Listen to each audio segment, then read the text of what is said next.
Председателката на државата Гордана Силјановска-Давкова во рамки на учеството на светскиот самит на владите во Дубај оствари средба со председателот на Република Естонија Алар Карис, на која што беа потврдени пријателските односи и естонската поддршка за македонските евроинтеграции. Силјановска-Давкова се заблагодари за активната улога на Естонија во групата пријатели на проширувањето и искажа интерес за јакнење на билатералната соработка со Балтичката земја и склучување договори во областите од заемен интерес. Председателката нагласила дека остануваме целосно посветени на членството во Европската Унија и 100% согласени со заедничката безбедносна и надворешна политика на Унијата.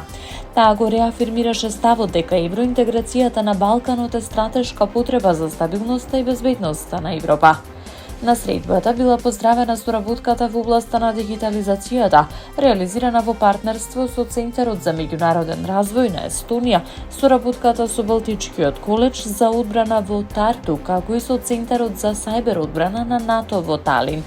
Укажувајќи дека постојат неискористени потенцијали во економијата, председателката изразила очекување за развој на нови заеднички проекти и поголемо присуство на естонските инвеститори во земјава.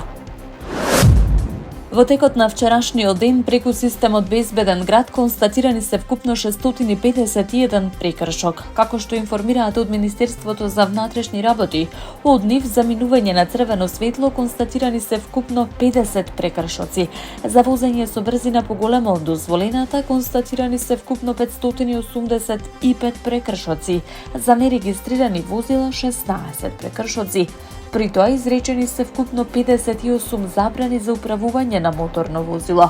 Од МВР апелираат до сите учесници во сообраќајот да ги почитуваат сообраќајните правила и прописи и сите да придонесеме за безбеден сообраќај на територијата на целата држава.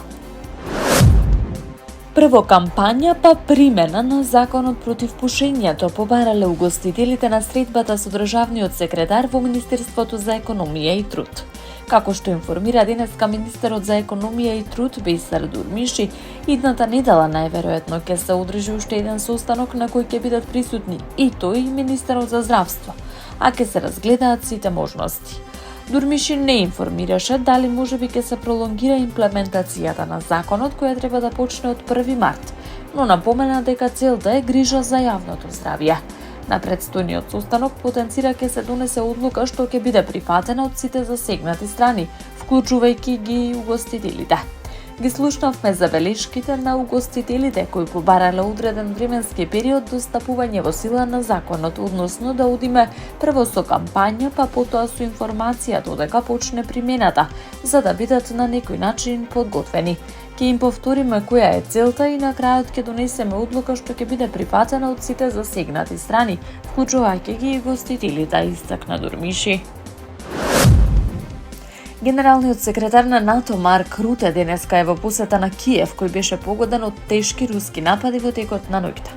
Украинскиот председател Володимир Зеленски објави фотографии на социјалните мрежи од него и Руте како го посетуваат плоштадот на независноста во Киев, за да положат венци во чест на украинските војници убиени во конфликтот, кој се приближува кон својата 4-та годишнина.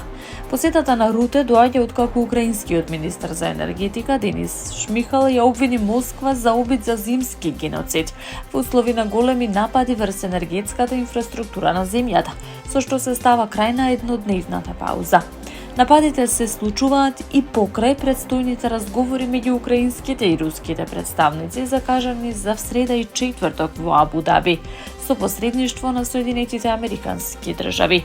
Зеленски ја обвини Москва за терор и ескалација по нападите врз Киев. 9 лица беа повредени во нападите, информираше Зеленски, а Русија распореди повеќе од 70 ракети и 450 дронови за напад.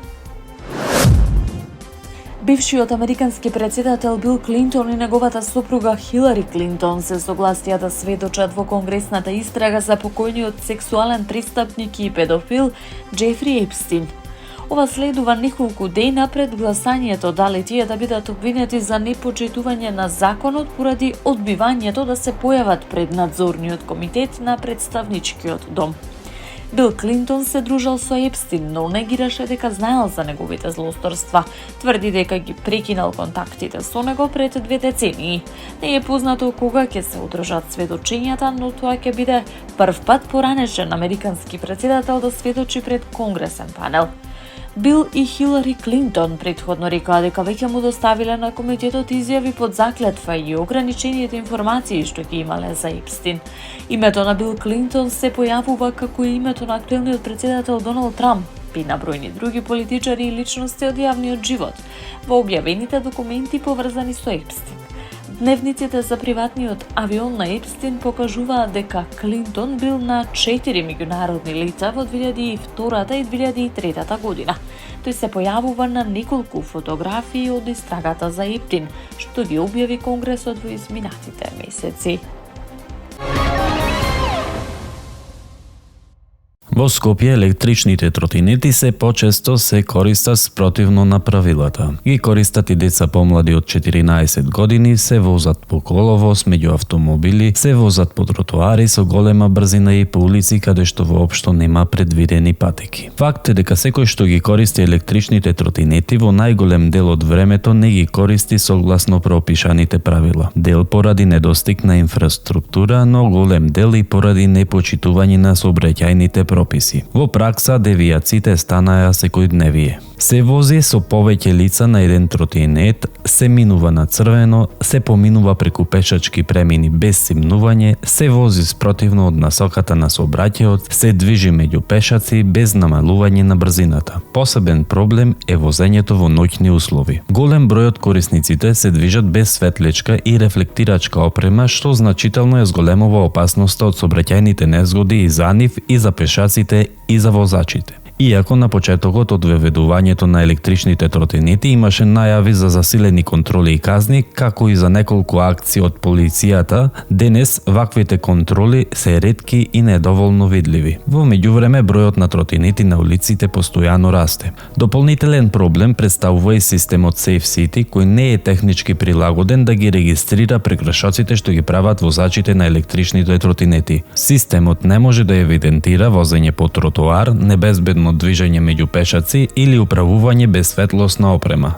На тој начин, еден сегмент од сообраќајот практично останува надвор од автоматскиот надзор. Последиците најдиректно ги чувствуваат пешаците и возачите на моторните возила. Пешаците најчесто се соочуваат со ненадојно појавување на тротинети на тротоарите, додека возачите се соочуваат со неочекувани вклучување на тротинети на коловозите каде што не смеат да се движат. Дополнителен проблем е непочитувањето на сообраќајната сигнализација. И децата и возрастните кои управуваат електрични тротинети во најголем дел од случаите не ги почитуваат сообраќајните знаци ниту светласната сигнализација на крстосниците. Истовремено во голем дел од градот воопшто нема јасни обележувања каде смеат и каде не смеат да се движат електричните тротинети. Отсуството на јасни правила на терен создава простор за произволно однесување. Прашањето што се наметнува е дали електричните тротинети навистина придонесуваат за олеснување на градскиот сообраќај или без системско уредување стануваат дополнителен фактор за ризик и неред во сообраќајот во Скопје. Заклучокот е јасен. Без јасни правила на терен, без видливи и континуирани контроли и без функционална интеграција во сообраќајниот систем, електричните тротинети во Скопје моментално не се решение, туку сериозен безбедносен предизвик.